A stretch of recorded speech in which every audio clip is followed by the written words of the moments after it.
Here's Danielle, by the way, with her moccasins. And of course, Debbie and I just love. Oh, look at that. My Pillow is paying for all this shit. What a shock. Use promo code Dinesh. Gee, do you think, you see the through line here? All right, there we go. And then he's got Larry Elder on as a guest. That's a good, oh, this is it. Yeah, hold on. Debbie comes on. Here's Debbie. Let's, and I don't remember if, let's see if this is where the clip came from. Let's see.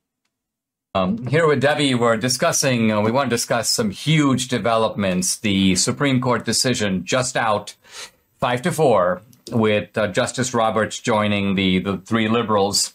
But essentially, the Supreme Court leaves intact, leaves in place this incredible Texas law. The law, I believe, is called, SB 8. And what does it do? It essentially outlaws abortion beyond... It's called, subiaches. 6 weeks. And it allows citizens of Texas to file lawsuits. Oh, no. Citizens of anywhere. Against people who help procure an abortion. So the doctor who... No, after 6 weeks. And it can be anyone in the country. It, the nurse who assists, the clinic that facilitates it, even someone who drives you to the abortion. It essentially makes abortion impossible, with very rare exceptions, beyond 6 weeks. Well, in all fairness, Dinesh, unless you have a coat hanger and some time on your hands. I mean, if you want to mangle your insides and never have a child in your life, and you just can't do it now because it might kill you, or they haven't come up with a cure for whatever ails you that will currently keep cause that. Well, and so Texas has found a way to... No, they really haven't. They found a way to try. Almost say strike down Roe versus Wade before the Supreme Court does anything, and the Supreme Court has said for now, okay. Debbie, what do you think about this? I mean, this is huge. I mean, think about it. Since 1973, in no state in the Union have you been able to, in any meaningful way, restrict abortion. Yeah, she did it. Yeah, you haven't been able to, Debbie. Now you've won. What's it like? Until now. And as of today, I mean, clinics have basically shut down. There were long lines a couple of days ago because they knew that the law was going into effect. Yeah, so there was a bum rush of abortions caused by this law. Now, whereas women might have reconsidered over time, they knew they would have to make this decision right away. So there were a bunch of abortions literally caused by the fact that the right would go away and there wasn't time to reconsider. And if you had to make up your mind quickly, and that was a huge decision. This is an issue on which, well, number one, you've kind of shifted position over the years. Yes, Talk about that. Yeah, so when I was in college, I guess I've always been a Republican, but I considered myself more of a pro-choicer, and not in the way that you might think of a pro-choice person, like advocating people to actually have choice.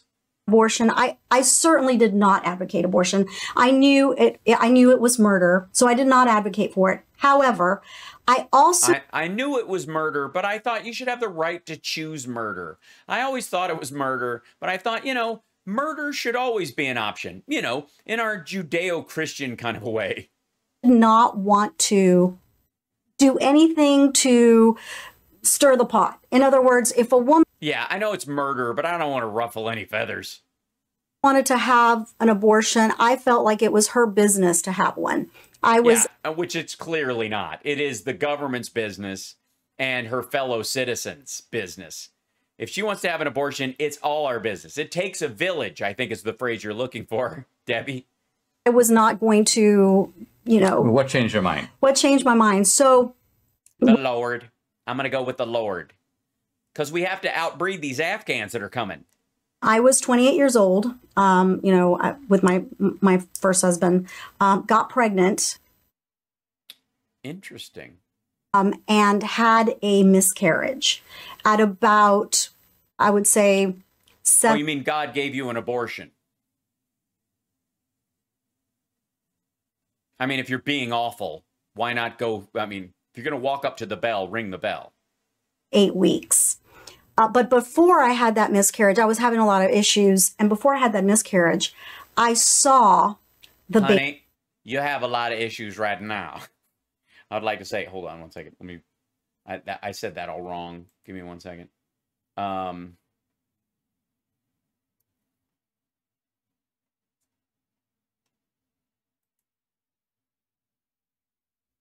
we go. Girl, you got a lot of issues right now. I don't think any of your issues have gone away. My stars. His heartbeat.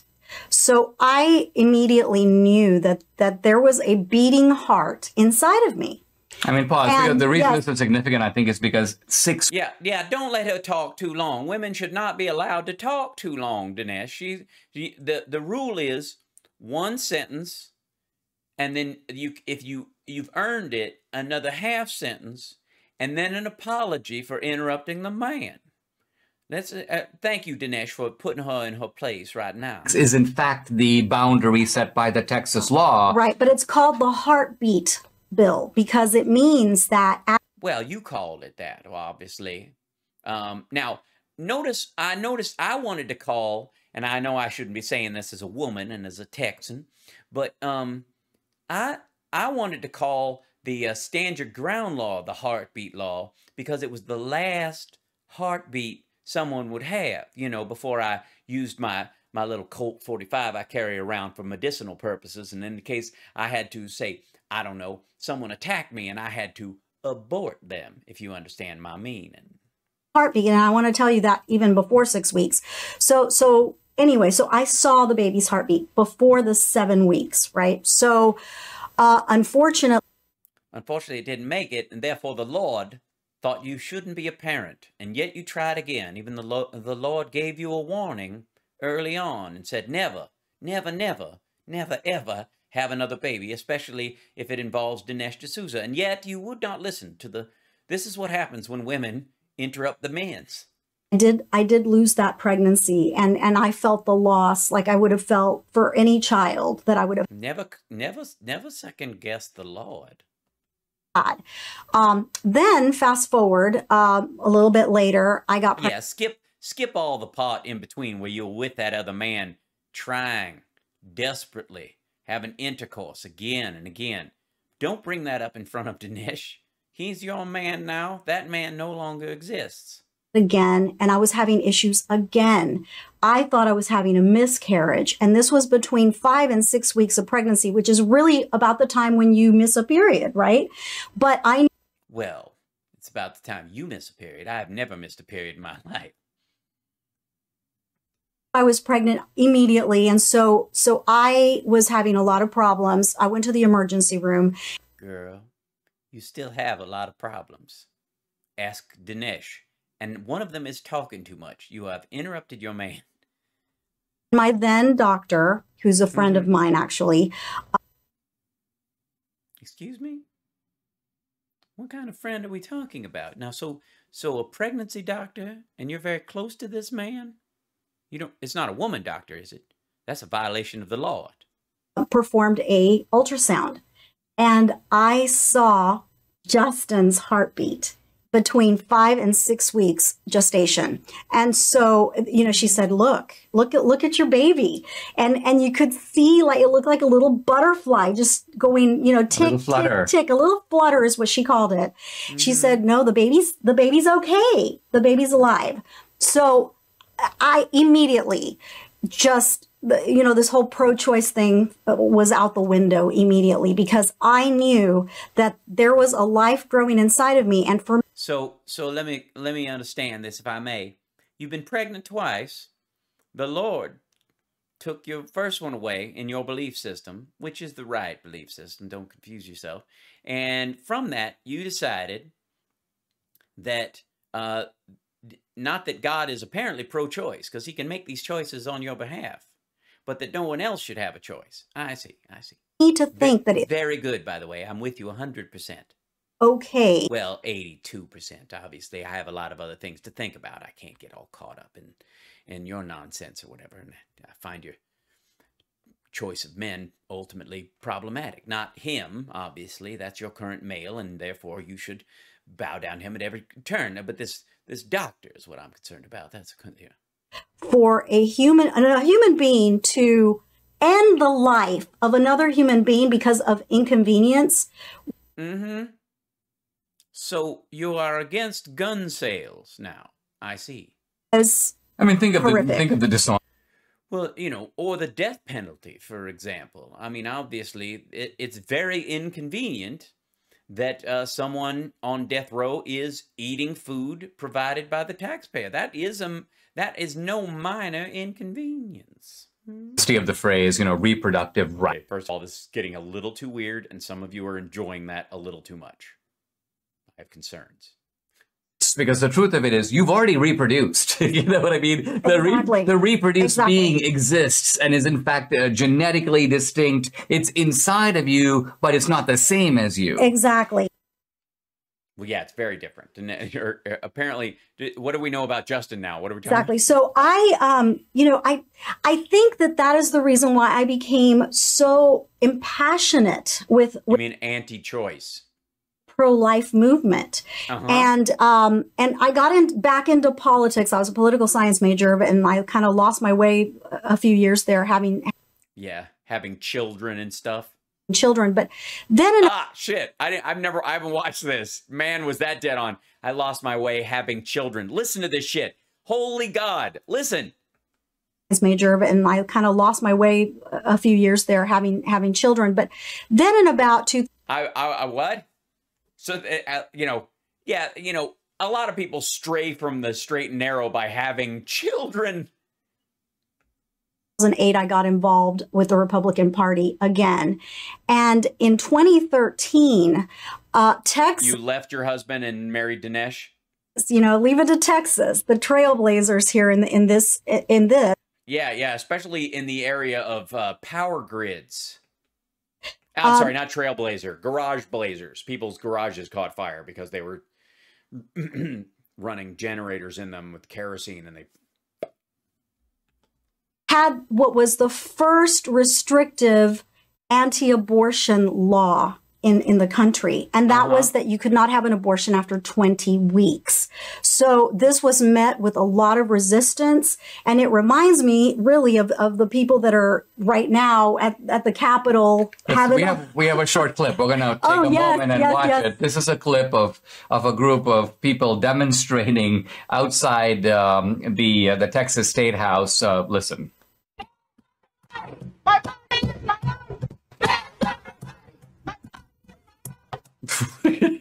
My body is my own. Well, keep your body. Your body is your own. That's true. You can keep your body. But, and another thing. Apparently not. I mean, I get the attempt at comedy, I suppose, by watching that. And the laugh that they were getting from it. But I'm completely confused why they think that makes their point for them. Like these ridiculous women in an organized and orderly fashion demonstrating against the limitation of their rights as Americans. Really that just appalled me is the fact that they say that we're the hateful people. Yeah, you are. I mean, we've all watched the Afghan clip. We're the racists. Yeah. I mean, I would argue that you more so than Dinesh, although he kind of topped you out in that last clip. In fact, we want their unborn babies to live. You want them to be alive. There's a difference because you don't want them fed. You don't want preschool. You don't want Head Start. You don't want school lunches. You don't want public education. You don't want the taxpayer to pay for anybody's pre or postnatal care. You don't give a shit about lead pipes. Yeah, I mean, there's a lot that happens to that kid after it's born that you don't give a rat fuck about. And that would go a long way towards ending a lot of abortions. If there indeed was a support structure for women who become pregnant, dealing with prenatal and postnatal care and single moms who find their kids have special needs, for example, those kind of programs help a lot. And you guys fight against them at every turn. And then you want these kids to go to school during a pandemic that killed a baby in Florida this week without masks on because freedom. Oh, yeah. You guys didn't see that part? May I, if I may? Let's see. Let me grab this for you. Baby, Florida, COVID, death.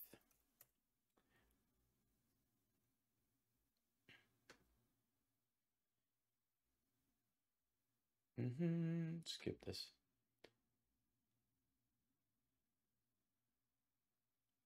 Well, this is just different. Here you go.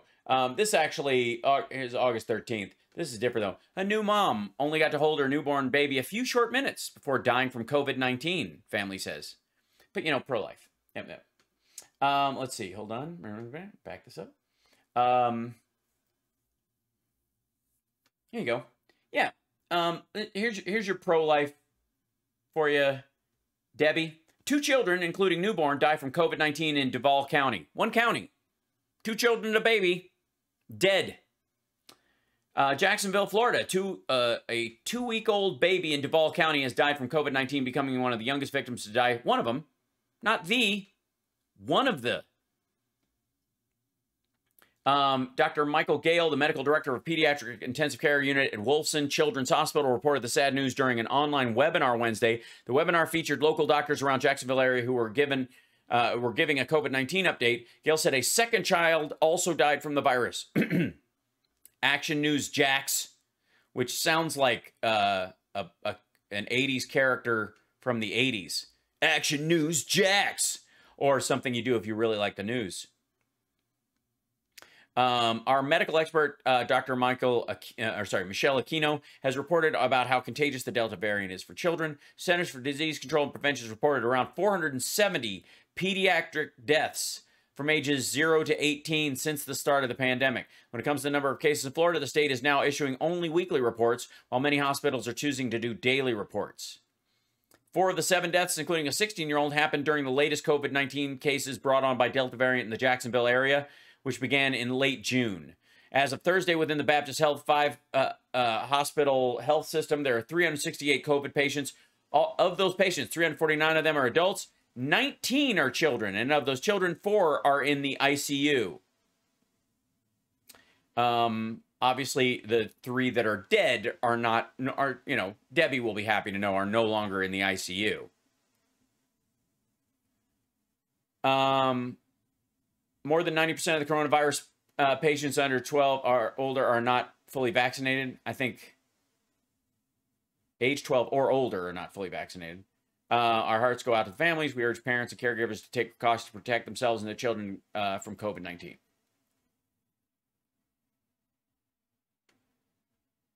It's a hoax, though, right? It's a hoax. They've been pushing it as a hoax for a while. Racist and we were hateful. Don't you think we would kind of look the other way and let them do what they do? But oh, you mean like you do with COVID? And how are you looking the other way, especially if a woman ends a pregnancy because it will mean she can't have more children, or she might die, or that she was raped? And there are some people who have a kind of a eugenic justification for abortion, which is we don't want to support anybody. Let them take care of the problem this way. Right. So what? Who says that? Who? Your friends? Who says that? Who? Besides Doug Stanhope. Oh, hold on 1 second. There we go. Grab this guy.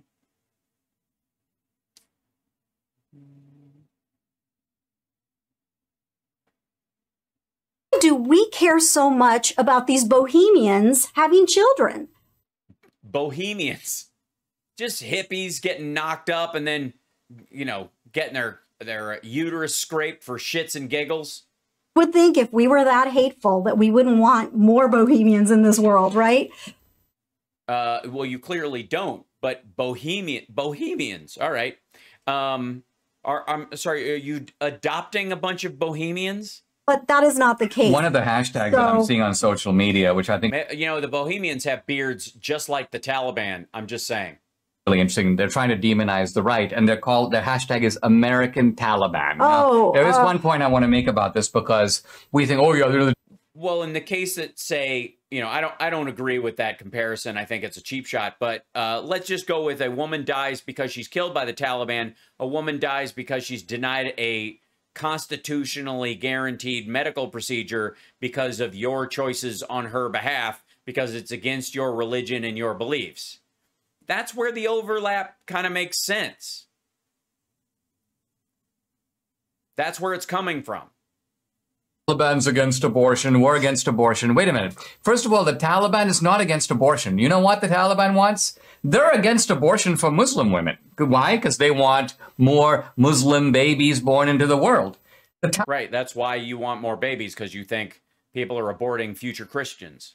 The Taliban is delighted to see Western women abort their offspring. So if you want to know if the Taliban supports your right to abort, they actually do. They encourage it. Well, they don't actually, you don't have a choice in it at all. I mean, it's a little bit like the Nazis. Oh, yes. Hitler was not pro-life. Hitler was pro-life for Nordic German women. Right. Hitler wanted everybody. Don't threaten her with a good time. See her, look at her getting a little upset. Yeah, don't. I mean, don't be mean about Hitler. He had a lot of good qualities. To abort their kids. Yeah, they don't want children. They don't want Christian children or secular children. They're not in principle. Or secular children. Life. No. They want more Muslims in this world. For And then sure. here, Which, I mean, who wants that? Jeffrey Toobin, by the way, he's been CNN's point man on this issue. And he says that doom is coming for Roe v. Wade. You know, I think the genius of the Texas law, I have to say, is it's an end run around Roe v. Wade, because it Yes, that's precisely what it is. And I'll let you guys go because we don't need to see it. We don't need to watch all hour of this nonsense. Yes, that's exactly what it is. It's an end run around it. And that's how it will be treated in the courts, and it will fall apart because of that. And it will clog up the court systems in Texas, and it will be a waste of time and a mistake. And like all the other attempts in the past, it will fail because there is I think the biggest reason is there is a crisscross that you have to address at some point between the whole we're the party of personal freedom and personal individuality, and we make our own decisions, and the government can't tell us what to do, and the using the government to force our beliefs on everyone else part. There's going to be a train crash between the two of those. So, yeah, both of them are grotesque. Yeah. And again, repeatedly shocked by how awful Debbie is compared to Dinesh. Although I think, I got to say, Dinesh, congratulations. You gave Debbie a run for her money this week. And by the way, so did I. Just saying.